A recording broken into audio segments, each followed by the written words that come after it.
Aston Villa 4, Bournemouth 0.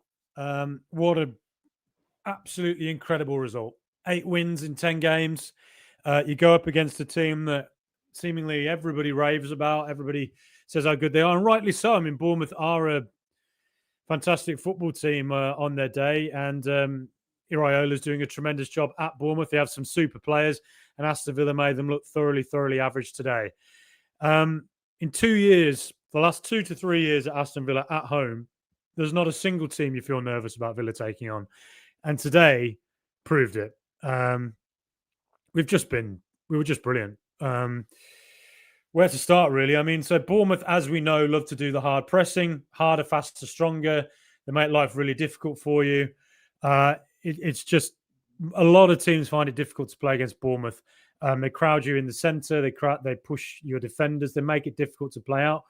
But for some reason, Aston Villa do seem to be a kryptonite for Bournemouth. Now, one theory I would have for that is that Villa are really good on the ball. Villa are extremely confident in playing out from the back. And our defenders don't tend to panic and make too many mistakes when they're hard pressed at the back. And so Villa, with players like Pau Torres in particular, can make, short passes into a midfield that's very comfortable on the ball, in the likes of Tielemans and Kamara and Onana, or they can just go long and direct. And we just seem to have a certain kryptonite for Bournemouth in the way that, say, Crystal Palace do for us. Tremendous. There's not a single player you could really even vaguely criticise today. Every single player was on it. I thought Ollie Watkins got man of the match from the commentary team. I think he deserved it. I think Watkins looked a lot closer to the Watkins we know and love than he has done in recent weeks. Please subscribe. I can see some comments coming in. I'll get to those in a second. But yeah, Watkins worked diligently. He was tireless, held the ball up. He dragged the defenders around. He made the runs that needed to be made that then created the space for other players to run into and to find those balls in behind that would cause problems for Bournemouth. So the start of the game, I mean, it was slightly delayed by that horrible head clash. Hope those two players are okay for Bournemouth. But from there, I feel like a goal was coming for Villa when it came. Basically, long ball forward from Matty Cash. We were quite direct. We were happy to go direct. You would notice from Emi Martinez, a lot of the time, yes, he'd go short, but Emi Martinez went a lot more direct and a lot longer than he normally does. Now, what did we describe at the start of the season? We said we referred back to the Fulham game, didn't we, at the end of last season when Villa won 1-0. Now, Fulham's press was very high. It was very well structured. But what Villa did to get around that a lot of the time, we played it out of the back a lot, but we also did that ball into John McGinn in particular and into Ollie Watkins. And we did that again today. We weren't just going short. We were going quite long and, but these weren't just sort of aimless long balls forward. They were pretty measured and I think did create problems for Bournemouth because once that, say if their defender won it, the ball was loose and there was a second ball to be won. It was actually Villa's players who tended to be nearer to it rather than Bournemouth's players who'd pressed quite high. So all in all, it worked really nicely. Now, where I got to that reference was a long ball forward from Matty Cash and a push in the back on Emi Buendia. And then Buendia, wow. I feel like it's been a long time since we've seen a free kick go straight into the net. I can't think of the last one. I'm thinking all the way back to Luca Dean and Unai Emery's first game against Manchester United when we won 3-1, and that had been our first direct free kick goal, I think, since Ashley Westwood got one in 2014 away at Old Trafford against United, again, that I think I was at, or was at. So, we don't see it too often, and a fantastic free kick from Buendia. I thought Buendia was a hard, pressing little bastard today. Classic Argentinian player. All the fight in the world. I love Argentinian players. All the fight in the world, but they have all the technique as well. And I thought Buendia is having the season of his life. Let's face it. So many of us, including me, got towards the end of the transfer window and thought, I don't know what more we can see from Buendia after 4 years of not seeing a lot. Yes, you could make the case that 2 years ago, he may have had the glow up that Leon Bailey had in that season where he had a brilliant preseason and then got that terrible ACL injury. It ruled him out essentially for a year and a half. So for him to bounce back in the way he has from that loan spell at Leverkusen where he did okay, But to then come into this season and say to Unai Emery, I want to prove myself, I don't want to go anywhere, and then go and do it, not just say he wants to do it, but go and do it, is a big part of why Aston Villa have won 8 games in 10. Is a big part of it. It's a tremendous display from him. It really, really was. And then he was heavily involved for the second goal. Again, hard pressing, little bastard, just getting in there, winning that ball high up, doing to Bournemouth what Bournemouth like to do to other teams. So not only did Aston Villa have a willingness to, deviate from their usual plan of, play it around at the back all the time. We did that a lot. That ball into Pau Torres or to Ezri Konsa. Ezri Konsa then out to Cash back to Konsa, back to Cash, back into the centre midfielder who's come deep like a Kamara or a Pau Torres going direct through the midfield, straight into that front line. But we were also willing to go direct, but at the same time, press hard. And Villa have not been a team under Unai Emery, and I think the stats bear it out. Villa have not been a hard pressing team generally. We don't really tend to put that, run that much, really, I think, relative to other teams who tend to finish in the top 6 in the Premier League. Now, the reason for that, I think, is that Unai Emery is a heavily experienced European manager, and he knows how to balance European football with league football. It's how you survive. It's how you get through it. Newcastle haven't really, they've tried to adapt to that this season. They got caught with it 2 seasons ago when they had terrible injuries with Champions League and Premier League and affected their Premier League form. This season, it seems that they don't seem to have adapted again. And we've seen them lose again away at Brentford today. That's a massive win for Aston Villa. Huge. To see our rivals slipping up, United and Spurs drawing, to see, I'd say Arsenal too far ahead, but, we'll see what happens with Liverpool and City now. But to see Newcastle losing in particular is massive.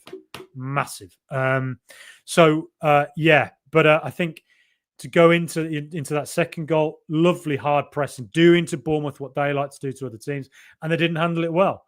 Ball comes into Buendia, wins it. Ball comes out onto the left hand side. We work it into Onana, and a great smashing effort from Onana. He's done a few of those against Young Boys last year, if you remember it. Very similar goals to the one he just scored now against Bournemouth. One against Newcastle last season as well, from a similar area to where he got it against Newcastle as well. You could argue, is there a bit of a concern that Villa are scoring goals largely from outside the area?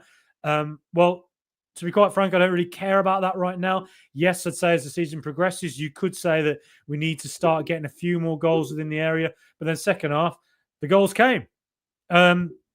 Now, I messaged a few friends of mine, the Emotional Support Nachos, our WhatsApp group is called Sam Ty and Tom McGowan, and I said, I'm quite worried that Villa are going to do what they always do, right? Composed to casual. We take a 2-goal lead, and then we go into this spell from half-time through to the 65th, 70th minute where we just get sloppy, right? And we make loose passes. We don't seem to match the intensity we had in the first half. The other team then go, well, we're 2 down. Just go for it. Villa don't react brilliantly to it. Then they bring on subs. Then there's fresh legs. And Villa quite often concede a goal. And it's, there's a case to be made that since Pau Torres came back into the team against Fulham, that's why we've gone on this 8 wins in 10 games run. I think Pau Torres has been the transformational player. And for me, is our player of the season so far. I think we got away with it a bit, and we got away with it because Emi Martinez showed why he has been the best goalkeeper in the world. The reaction save off Adam Scott's deflected effort was insanely brilliant. And then the penalty save as well, to get down low and to his right, fantastic. That to me, if that goes to 2-1, it's a different game, isn't it? What tends to happen is Villa do tend to survive that. We do tend to then wake up and create chances and go on and win it. But it's just good not to have to get into that spell. And that would be my only criticism today. It's my only criticism of Unai Emery's Aston Villa, is that, yes, we don't often tend to pay the price for it, but quite often we do go from that composed to casual.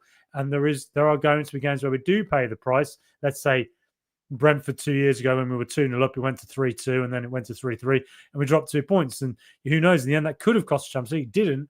But, brilliant of Emi Martinez to bail us out of the spell where we got casual. From there, it's hard for Bournemouth to come back from that. It's hard for Bournemouth to keep running in the way they like to run, and then Villa make their substitutions, and that is when Villa then have the opportunity to get a couple of players who come on and just lift the momentum, a couple of players who want to prove themselves, and lo and behold, they go and do it. Fantastic stuff. Ollie Watkins, he makes that third goal happen. He makes the run in. He holds it up against two Bournemouth players who are pressing him. He just wins the corner, doing the disgusting, horrible striker play he has to do. As kids, we grew up, didn't we? Being a striker was the most glamorous position you could be. It was the one everybody wanted to play in. But as the higher the levels you go, the more you realise being a striker is ploughing a lonely furrow all game long. It's a horrible position, and it's one now that players, young kids, I imagine, want to be that, a 4-3-3, and they want to be that right winger cutting in or the left winger cutting in. Being a striker is quite unfashionable. You need to be back to goal. You need to fight. And Watkins does all that horrible stuff so well. Look, it is still a concern that he's not getting that goal, but it felt today the only thing lacking. We saw the best of Ollie again today, and the only thing lacking was just a bit of luck for the goal. And bizarrely, it's the luck of the draw, isn't it? The Marlon comes on, and a minute later he gets that luck of the draw where the ball just goes in off the back of his foot, and he's got his, what is it, 4th in 5 or 3 and 4, whatever it is. So yeah, brilliant play from Ollie Watkins all game. I thought he was tremendous. And yeah, wins that goal. And again, set piece galore from Aston Villa today, really. Lovely corner in from Luca Dean and a great header from Ross Barkley. And I'm delighted for Barkley. Whatever's happened for him since January, whether there's been off the pitch, troubles or whatever it is. I'm not saying that's what's happened. We don't know whether it was just an injury or not. But whatever it was, I'm absolutely delighted to see that since he's come back into the team, I think it was against Feyenoord away, he's done really well. He's just a really solid midfielder he works hard, he wins the ball, but not only that, he's good on the ball, and he's good at just getting the team forward. And, I think him playing in that deep line midfield role has really brought Ollie Watkins back to life as a football player. That's what happened at Luton under Rob Edwards. Tremendous stuff. And, in that number 10 role, I think sometimes he's not brilliant. Sometimes he can look a bit sloppy. He's better in the deeper line role, I think. But to see him go into that number 10 role and do what he did today, he did really well. Heading it on, it was great stuff. And then the other substitute, Jadon Sancho goes to the short corner, again, set pieces. Great little pass into Tielemans. And Tielemans, with the shot, and quite fortunate to see it going off Marlon for 4-0. Everyone involved, the subs, Marlon with the goal, Ross Barkley with the goal, Tielemans coming deep, and Sancho being alive and aware and going for that short corner and picking out Tielemans. I really like what I've seen of Sancho so far. I don't really understand why there's been some criticism of him. I think he's growing at Villa, and I think he'll be a really, really handy player for us and a differential, particularly in Europe.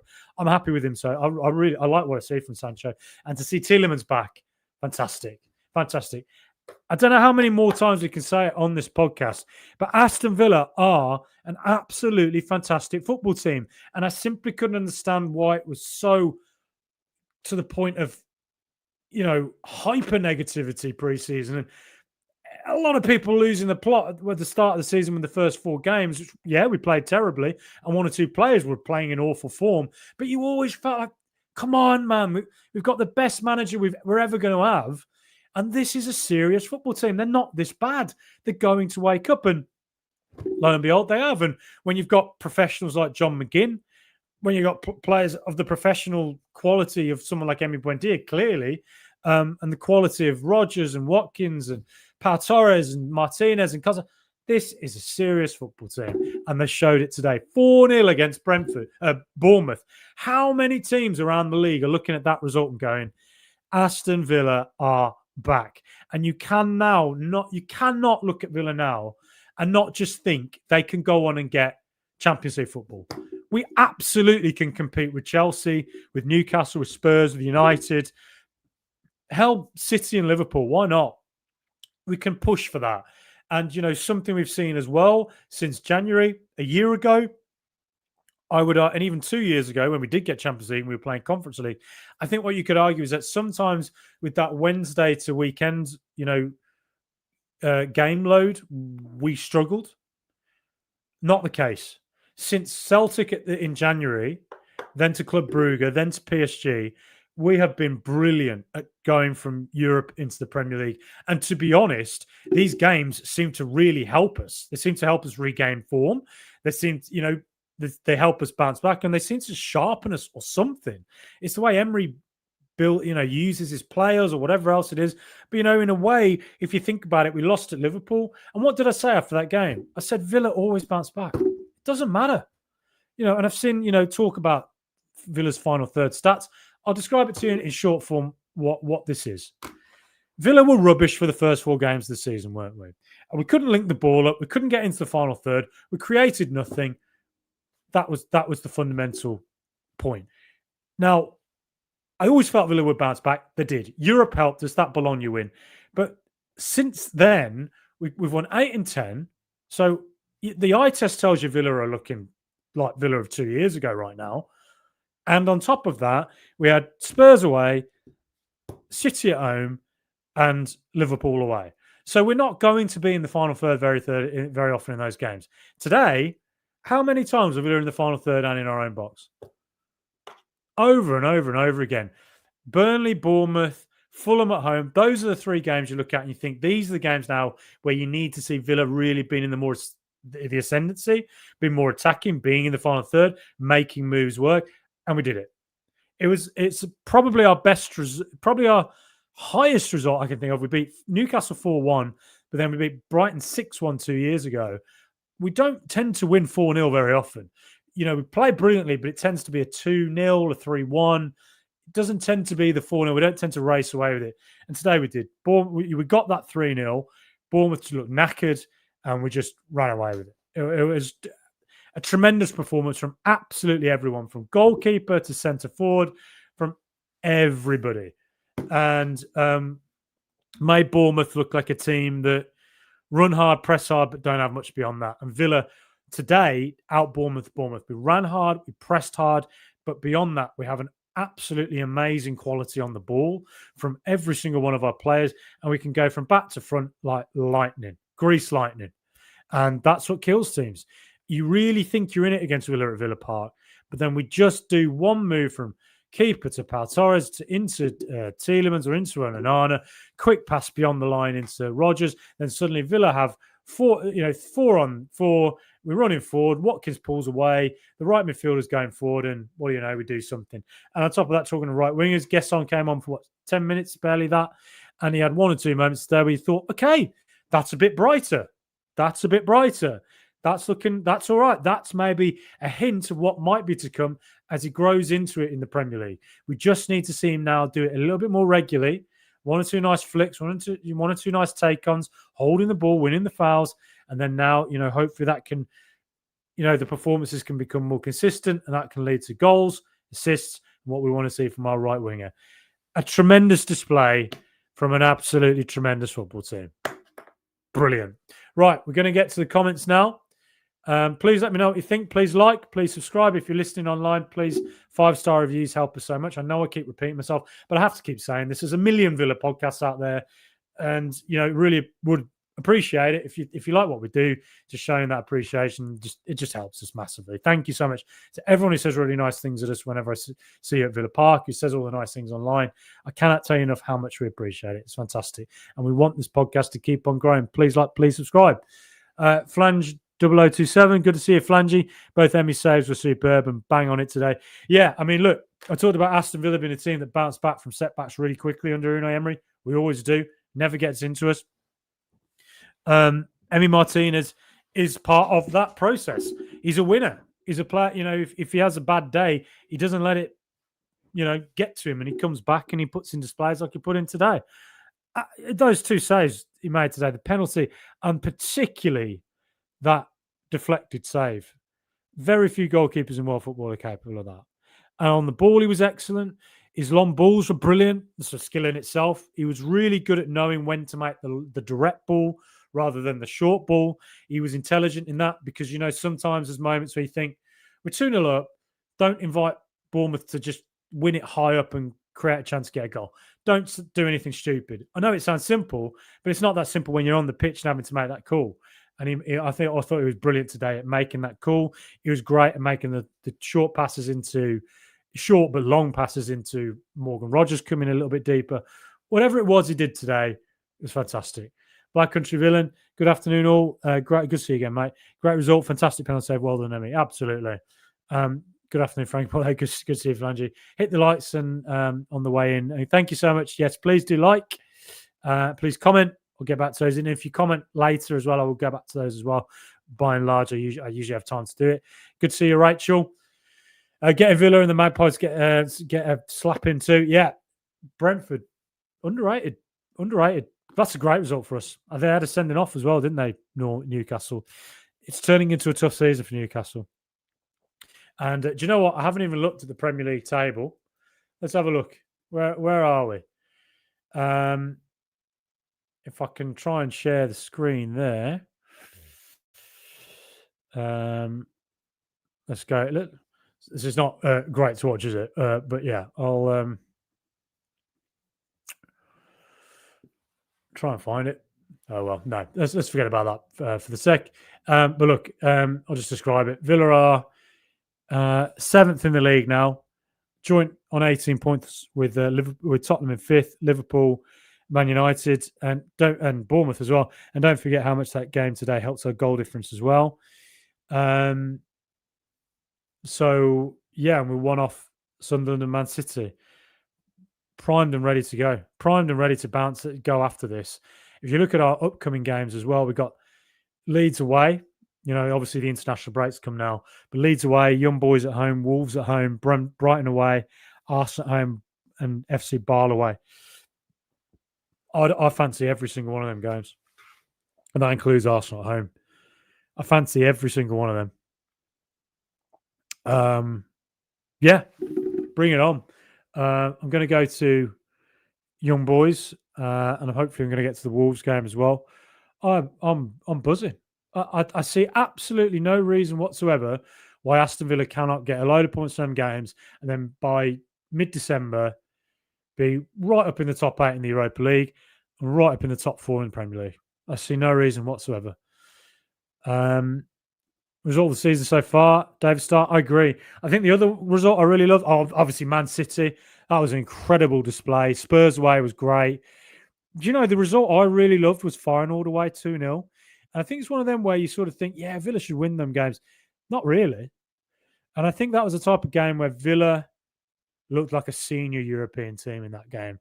And those are the sorts of performances where Villa are experienced in Europe and the type of games where you think Villa can go on and go as far as you want in Europa League. But there's a good case to be made. That's our result of the season, certainly. I think I'd probably edge it to Man City. I think that win was magnificent. Great for our goal difference too. Absolutely, Black Country. Absolutely. Wayne Gethin, good to see you, Wayne. Watkins definitely from Facebook. Watkins definitely man of the match. Caused problems to allow the players to score. Perfect description there, Wayne, mate. Absolutely agree with everything you said. His movement today.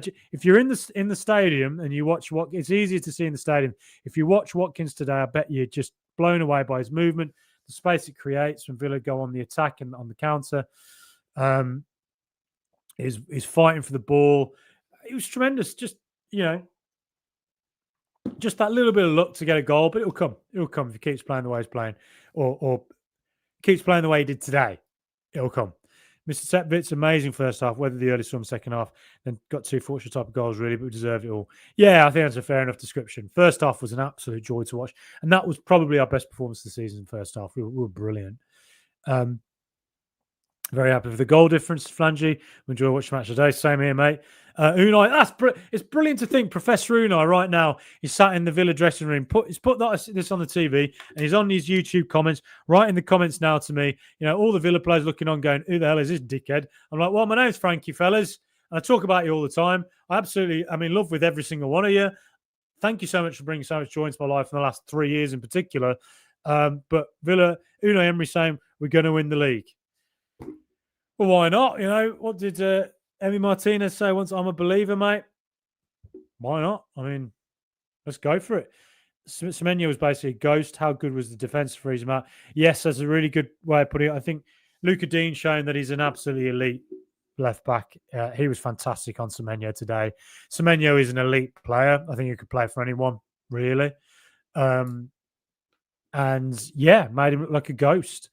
And I think a lot of that goes to Luca Dean. I think a lot of it goes to support he gets from the CDMs and from the players coming back as well. And something I didn't mention earlier as well, I thought the first half, that sort of hard press we did, I think it was set by Watkins pressing from the front.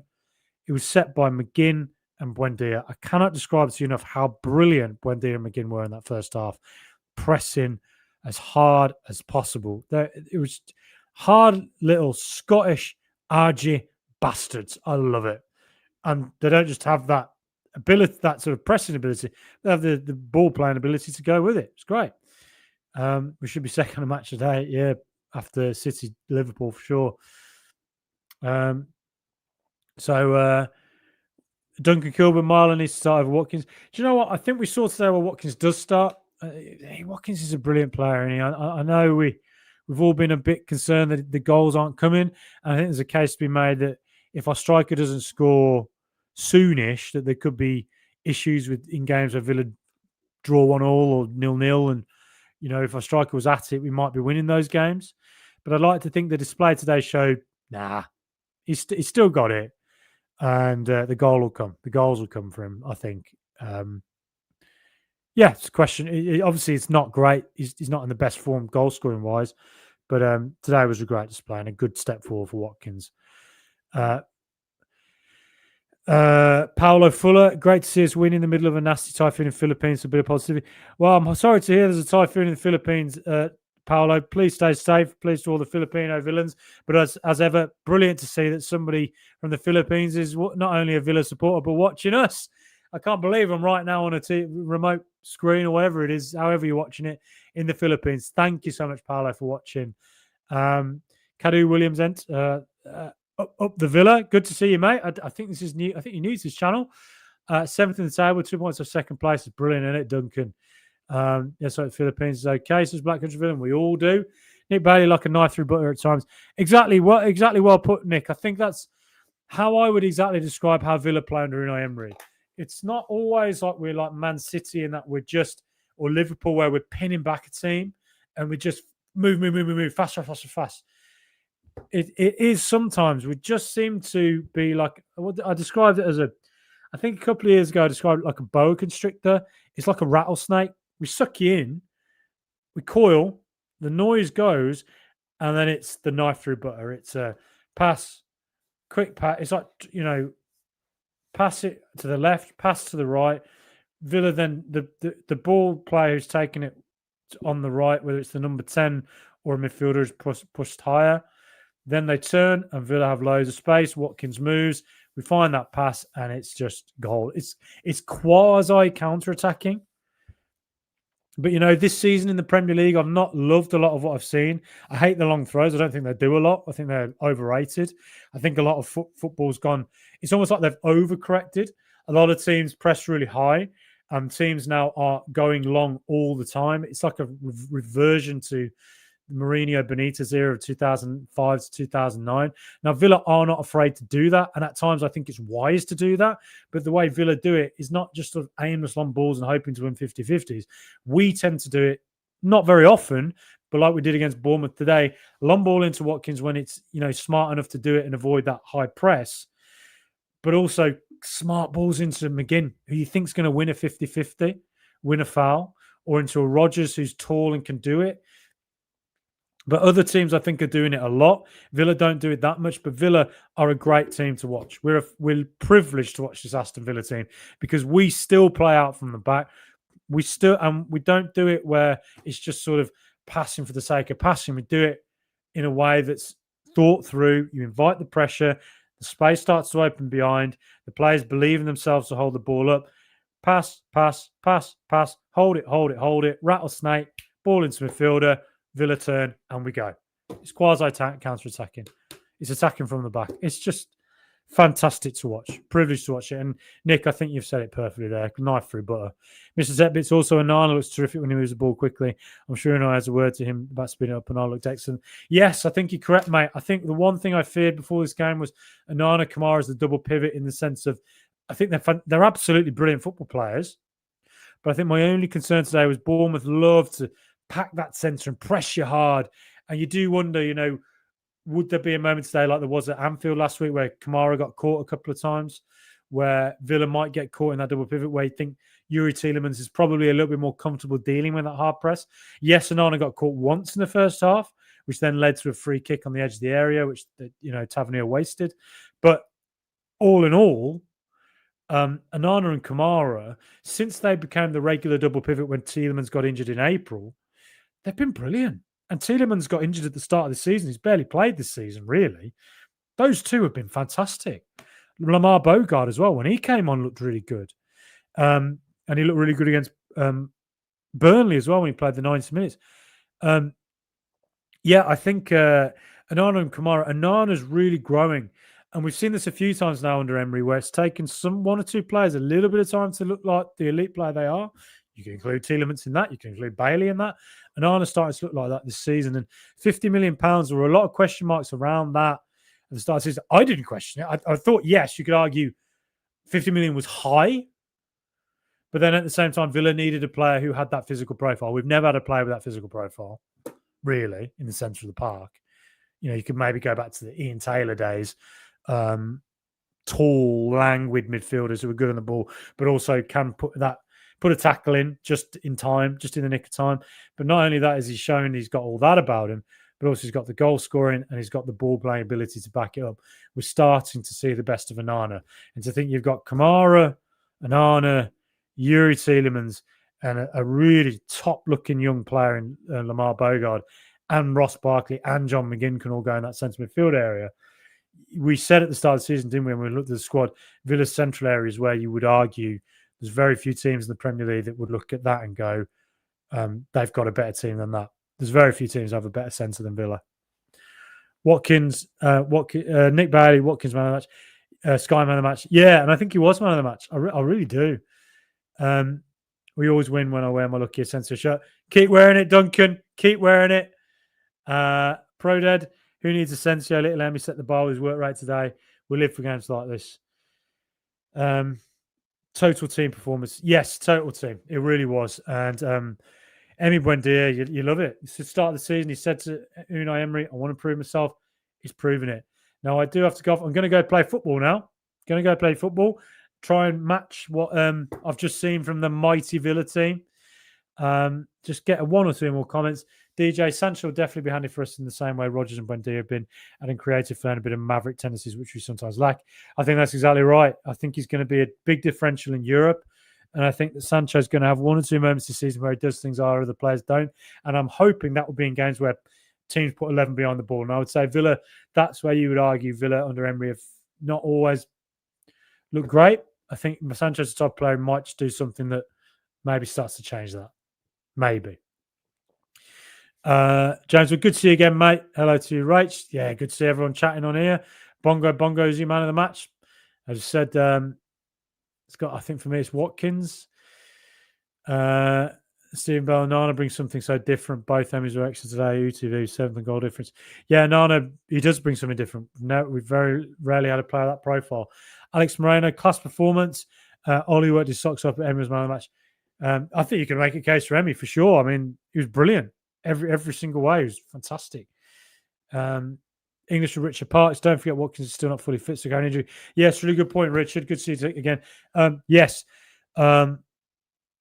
Watkins, it was mentioned this week, wasn't it, by Thomas Tuchel, that Watkins is carrying something. That's why I wasn't in the England team for the upcoming international break. Really important to remember that. Why maybe that's why he's, form hasn't been quite as elite as it has been numbers wise, but he's been worth remembering that.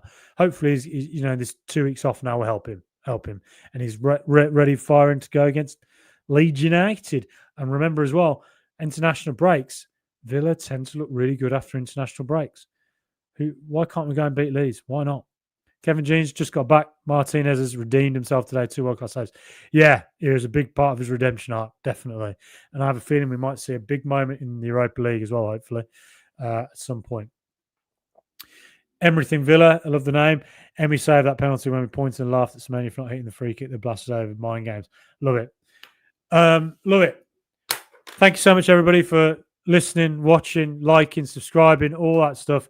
If you love the Mighty Villa, please subscribe. Please follow us on Spotify, Apple, Amazon, wherever you get your podcast, and please follow us on YouTube as well. Please subscribe. Very close to 4,000 subscribers now.